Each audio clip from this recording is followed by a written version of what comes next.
Perkenalkan, nama saya Nima Denari Januarti dari kelas 12 MIPA 2. Di sini saya akan menguraikan struktur enzim. Lebih jelasnya pakai kamera belakang ya. Jadi di sini saya akan menguraikan struktur enzim. Struktur lengkap enzim ke holoenzim. Holoenzim dapat dibagi menjadi dua, yaitu apoenzim dan koenzim. Apoenzim ini proteinnya 90%, sedangkan yang koenzim non protein atau organik.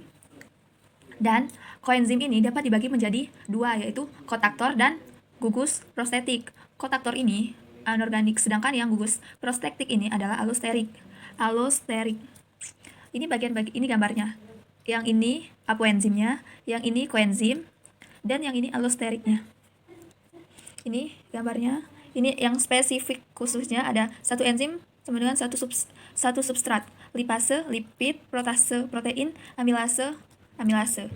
Dan ini perbedaan mekanisme kerja enzim Luke and Kay. Teori kerja enzim atau kerja enzim spesifik Luke and Kay. Ini gambarnya, ini gambarnya. Nih, kalau Luke and Kay, sisi aktif enzim cocok atau sesuai dengan substrat, ini gambarnya. Sedangkan yang gambar ini, sisi aktif enzim awalnya belum sesuai atau cocok dengan substrat. Lalu, induksi atau kontak enzim menyesuaikan bentuk dengan substrat. Dan ini dia sifat enzim dan penjelasannya. Sifat enzim brokatassilator ini penjelasannya adalah mempercepat reaksi dengan menurunkan aktivitas. Sedangkan termolabil ini sensitif terhadap perubahan suhu. Sedangkan yang reversible atau bolak-balik, mampu mengubah substrat ke produk, dan enzim mampu membantu produk menjadi substrat. Dan yang keempat, spesifik. Penjelasannya khusus satu enzim hanya untuk satu substrat. Dan ini ada enzim yang berperan dalam proses metabolisme. Di sini ada 7 nama enzim. Yang pertama ada katalase. Fungsi dari katalase adalah mengkatalisis dekomposisi hidrogen peroksida atau HZOZ menjadi air HZO0 dan oksigen O2. Yang kedua, kinase. Fungsi dari kinase adalah mengiris gugus fosfat dari molekul donor berenergi tinggi. Dan yang ketiga, isomorase yang berfungsi mengubah molekul dari satu isomase ke isomer lainnya. Yang keempat, fruktokinase yang berfungsi mengkatalisis transfer gugus fosfat dari adenosen trifosfat atau ATP substrat ke fruktosa sebagai langkah awal dalam pemanfaatannya. Yang kelima, ada enzim aldolase yang berfungsi mengubah senyawa fruktosa 1,6 difosfat menjadi dihidroksiaseton fosfat dan gliseraldehida fosfat. Yang keenam, ada enzim mutase yang berfungsi memindahkan gugus fosfat dari suatu atom C kepada atom C lain dalam suatu molekul. Sedangkan yang ketujuh ini ada enzim epulase yang berfungsi menghasilkan air sehingga terbentuk fosfonolpilfat. Kesimpulan dari itu semua adalah proses metabolisme di dalam sel melibatkan aktivitas sejumlah besar katalis biologik yang disebut enzim dan berlangsung melalui respirasi atau katabolisme dan sintetis anabolisme. Jadi itu saja presentasi dari saya. Saya akhiri, terima kasih.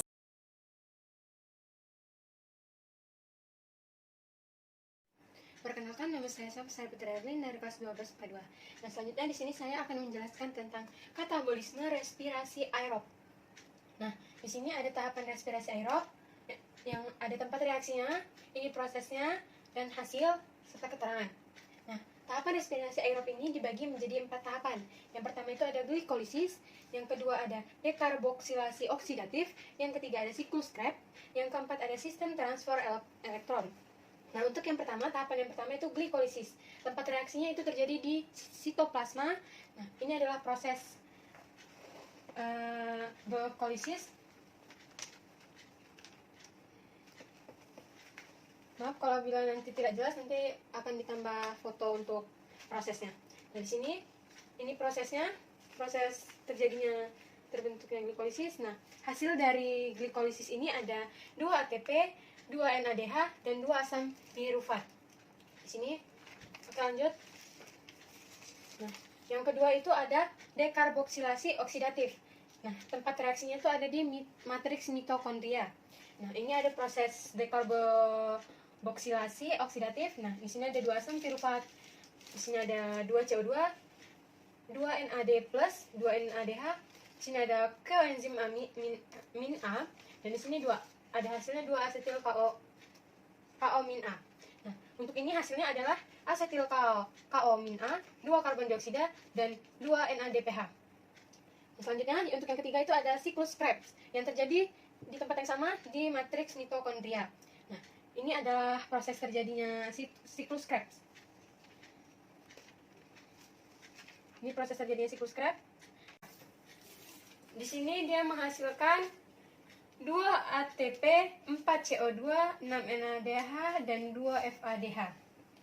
Nah, yang terakhir itu ada tahapan sistem transfer elektron yang terjadi di dalam membran dalam mitokondria. Nah, ini adalah proses untuk sistem transfer elektron. Nih, ini prosesnya. Untuk kalau misalnya kurang jelas nanti akan ditambahkan foto agar lebih jelas lagi untuk prosesnya. Nah, di sini dia hasilnya itu dia menghasilkan 38 ATP, 6 molekul air atau H2O.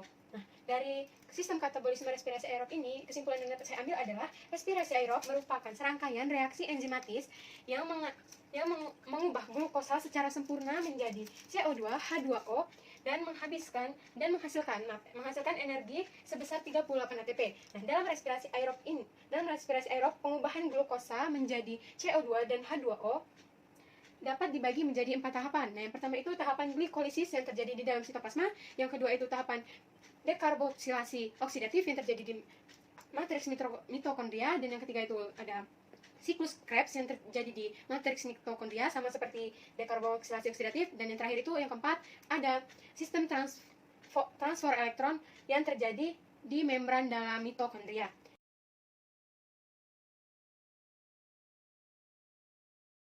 Perkenalkan, nama saya Nima Denali Januarti dari kelas 12 MIPA 2. Di sini saya akan menjelaskan LKPD yang ketiga. Pakai kamera belakang. Jadi, nomor 1 ada tahapan respirasi anaerob. Yang pertama ada glikolisis. Tempat reaksinya itu di sitoplasma, bahannya glukosa. Hasilnya itu ada 2 asam pirufat, 2 ATP, dan 2 NADH. Sedangkan yang kedua, fermentasi alkohol. Tempat reaksinya di sitoplasma, bahannya glukosa yang menghasilkan 2 ATP dan 2 etanol. Yang ketiga, fermentasi asam laknat. Tempat reaksinya di sitoplasma, bahan glukosa menghasilkan 2 ATP dan 2 NADH. Perbedaan respirasi anaerob dengan anaerob itu, respirasi aerob itu membutuhkan oksigen dan terjadi di sitoplasma, sedangkan yang respirasi anaerob itu tidak membutuhkan oksigen dan terjadi di sitoplasma. Kesimpulan dari yang di atas tersebut, respirasi anaerob merupakan respirasi yang tidak menggunakan oksigen sebagai penerima elektron akhir pada saat pembentukan ATP, sedangkan respirasi aerob membutuhkan oksigen. Yang kedua ini ada tahapan fermentasi alkohol. Yang pertama itu ada glikolisis. Tempat reaksinya itu di sitoplasma, bahannya itu glukosa. Prosesnya glukosa menjadi 2 asam pirufat yang menghasilkan asam pirufat, 2 ATP dan 2 NADH. Yang kedua, fermentasi alkohol. Tempat reaksinya di sitoplasma, bahannya itu 2 asam pirufat. Prosesnya 2 asam pirufat menjadi 2 asetaldehid menjadi 2 etanol, menghasilkan 2 etanol, 2 ATP dan 2 CO2. Perbedaan fermentasi dan respirasi. Fermentasi adalah proses di mana energi yang dihasilkan dari senyawa organik menggunakan akseptor elektron endogen. Sedangkan respirasi menggunakan senyawa non-oksigen, baik endogen maupun oksigen sebagai akseptor elektron terminal dalam proses. Ada tahapan fermentasi laknat. Ada 2. Yang pertama, glikolisis. Tempat reaksinya itu di sitoplasma, bahannya glukosa. Prosesnya glukosa menjadi 2 asam yang menghasilkan 2 ATP dan 2 NADH. Yang kedua itu fermentasi asam laknat. Tempat reaksinya itu di sitoplasma. Bahannya itu 2 asam pirufat. Prosesnya 2 asam pirufat menjadi 2 asam laknat yang menghasilkan 2 asam laknat dan 2 ATP. Kesimpulannya, fermentasi asam laknat adalah respirasi yang terjadi pada sel hewan atau manusia ketika kebutuhan oksigen tidak tercukupi akibat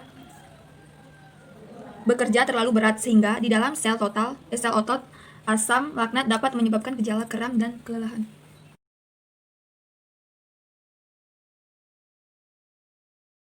Assalamualaikum warahmatullahi wabarakatuh. Perkenalkan, nama saya Safsari Putri Arlin dari kelas 12 MIPA 2. Di sini saya akan menjelaskan tentang anabolisme fotosintesis. Nah, anabolisme fotosintesis ini dibagi menjadi 2, yaitu ada yang di tempat terang sama yang ada di tempat gelap. Nah, di sini saya akan menjelaskan anabolisme fotosintesis yang ada di tempat terang terlebih dahulu. Di sini tempat terang ada tahapan reaksi terang, ada tempat reaksinya, ada bahan, proses, hasil, dan keterangan. Nah, untuk tahapan reaksi terang yang pertama itu ada fotosintesis fotofosforilasi non-siklik. Nah, tempat reaksinya itu ada di membran tilakoid atau grana. Bahan yang dibutuhkan itu ada air dan cahaya, dan ini prosesnya. Nah, di prosesnya ini dia melibatkan fotosistem 1 dan fotosistem 2. Nah, atau fotosistem 1 itu P700 dan fotosistem 2 itu biasa disebut P680. Di sini sinar matahari itu memberikan ke dalam membran tilakoid, terus membran tilakoid mentransfer elektron ke aseptor primer, kemudian aseptor primer menuju ke plastoquinone atau biasa disebut PQ, terus lanjut lagi ke KS, terus lagi ke plastocyanin atau PC, dia menghasilkan ATP. Nah, dia lanjut ke dalam fotosistem 1. Nah, di fotosistem 1 ini dia mentransfer elektron ke aseptor primer, kemudian ke ferredoxin atau VD, terus lanjut lagi ke NADP+, dan menghasilkan NADPH. Nah, itu adalah proses fotofosforilasi non-siklik. Nah, hasil dari proses ini itu menghasilkan O2, ATP, dan NADPH. Selanjutnya keterangannya itu dia melibatkan fotosistem 1 dan fotosistem 2. Nah, lanjut untuk tahapan reaksi yang kedua itu ada fotosintesis fotofosforilasi siklik. Nah, tempat reaksinya itu masih sama, ada di membran tilakoid atau grana. Nah, bahan yang dibutuhkan di sini hanya cahaya. Nah, ini ada prosesnya hampir sama-sama yang tadi, cuman di sini hanya membutuhkan fotosistem 1. Nah, di sini matahari atau foton itu ke membran tilakoid atau grana. Membran tilakoid mentransfer elektron ke aseptor primer, dari aseptor primer ke ferredoxin atau VD, turun lagi ke KS, turun lagi ke plastocyanin atau PC, kemudian kembali lagi ke membran tilakoid atau grana yang menghasilkan ATP. Nah, di sini tuh hasilnya adalah ATP. Keterangannya di sini dia hanya membutuhkan satu fotosistem, yaitu fotosistem 1. Nah, kesimpulan yang dapat saya ambil dari fotosintesis pada tahapan terang, pada tahapan reaksi terang itu adalah fotosintesis pada tahapan reaksi terang itu dibagi menjadi dua, yaitu fotofosforilasi non-siklik sama fotofosforilasi siklik yang terjadi di membran tilakoid atau grana. Di dalam tahapan reaksi terang melibatkan dua fotosistem yang saling bekerja sama, yaitu fotosistem 1 dan fotosistem 2. Pada reaksi terang, fotosintesis itu menghasilkan ATP, O2, dan NADPH, yang kemudian NADPH dan ATP-nya itu akan digunakan pada saat reaksi gelap. Nah, selanjutnya itu anabolisme fotosintesis di tempat gelap. Nah, sama seperti di tempat terang, tadi ada tahapan respirasinya, ada tempat reaksi, bahan, proses, hasil, serta keterangan yang akan kita bahas di sini. Nah, untuk tahapan respirasinya pada tempat gelap ini sendiri itu dibagi menjadi 3. Yang pertama itu ada fiksasi karbon, yang kedua ada reduksi, dan yang ketiga ada regenerasi atau kembali lagi atau mengulang. Nah, untuk yang pertama itu tahapan respirasi fiksasi karbon. Nah, tempat reaksinya itu terjadi di dalam stroma. Dia bahan yang dibutuhkan itu ada CO2, dan ini prosesnya. Nah, hasil yang didapatkan itu molekul 3-fosfogliserat atau PGA. Keterangannya di sini dia menggunakan enzim Rubisco, 12 ATP dan 12 ADP. Nah, untuk tahapan respirasi yang kedua itu ada tahap reduksi. Sama, tempat reaksinya juga masih terjadi di dalam stroma. Di sini bahannya itu ada NADPH.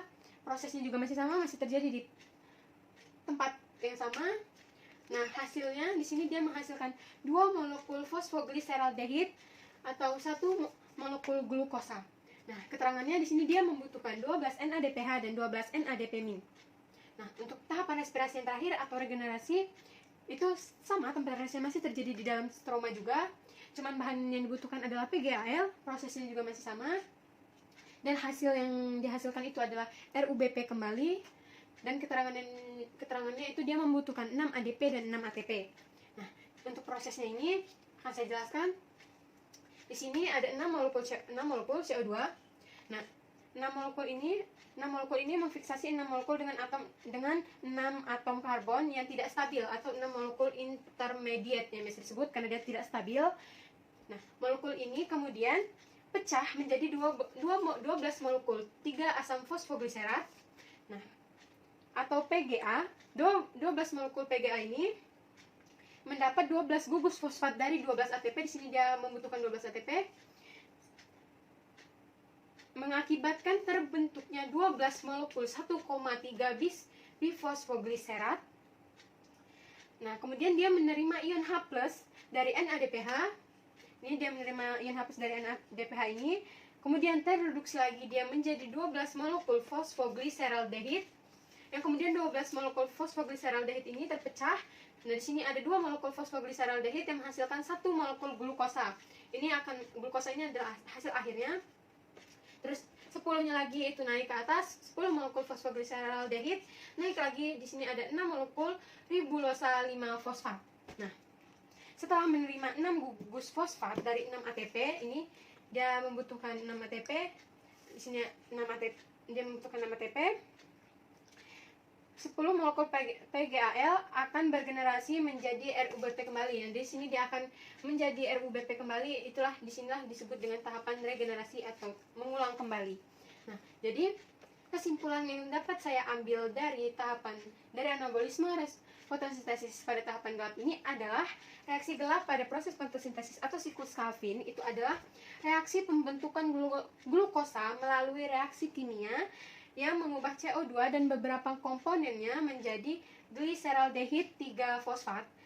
Nah, proses tahapan dalam reaksi gelap ini dibagi menjadi 3. Yang pertama itu fiksasi karbon, reduksi, dan regenerasi yang terjadi di dalam stroma, dan reaksi gelap yang ada pada fotosintesis ini akan menghasilkan glukosa. Baiklah, sekian yang dapat kelompok saya sampaikan. Kurang dan lebihnya saya minta maaf. Saya akhiri. Wassalamualaikum warahmatullahi wabarakatuh.